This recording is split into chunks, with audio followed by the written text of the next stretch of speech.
Global experts share their perspective and insight on mainland China's policies and current stance in the world at the China Power Annual Conference held by the Center for Strategic and International Studies. Experts Edward J. Markey, Bonnie Lin, Alexander Huang, and John Colver highlighted the U.S. role in cross-strait relations. One thing the United States and the West have been slow to learn is that when strongmen like Vladimir Putin and Xi Jinping tell us what they plan to do, we have to believe them.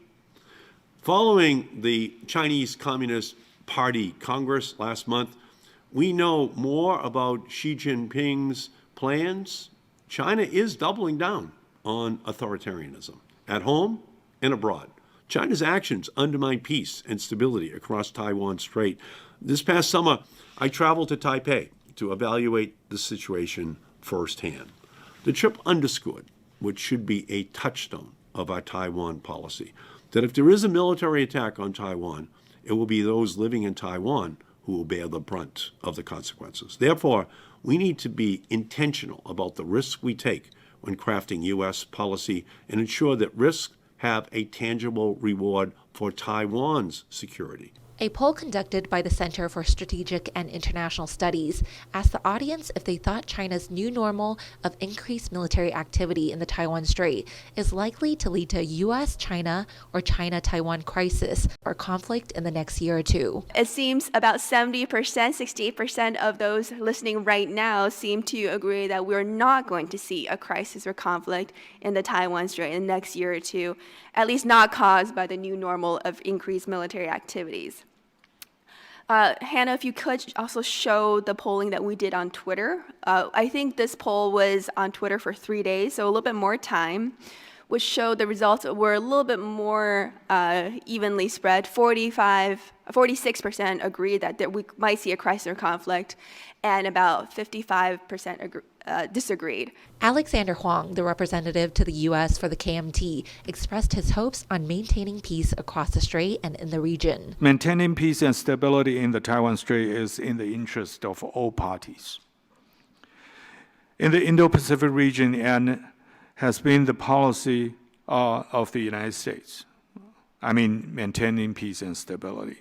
According to a news report, in the virtual meeting in March this year and the site meeting during the G20 a few days ago, President Biden has expressed that the United States does not seek to get into a nuclear war with China, does not seek to change the Chinese political system, does not seek to strengthen alliance against China, does not support Taiwan independence, and has no intention of getting into conflict with China. In Taiwan, decades of public opinion polls have shown the massive majority support of the status quo, i.e., no unification, no independence, and no war. Even though the current DPP government does not recognize the 1992 consensus and suffers the absence of communication lines with Beijing, it has continued to claim the status quo as the official policy. 3, despite the growing voice inside China calling for the use of force to resolve the political differences across the Taiwan Strait, and Beijing has never renounced the military option against a possible de jure independence of Taiwan, the Chinese government and Xi Jinping have maintained the peaceful unification, quote unquote, as the primary policy toward Taiwan as of today. A military conflict before January 2024 may disrupt and possibly lead to a cancellation of the election in Taiwan and extended the DPP administration in power. And this is a factor that China needs to think about. And a military conflict in the Taiwan Strait between January 2024 and November 2024 may generate both Republican and Democratic candidates in a contest of anti-China campaigns and make the great power competition more unpredictable. John K. Colver, a non-resident senior fellow at the Global China Hub, Atlantic Council, stated that China's decision to use military force is conditions-based, all depending on the actions of Taiwan and the United States.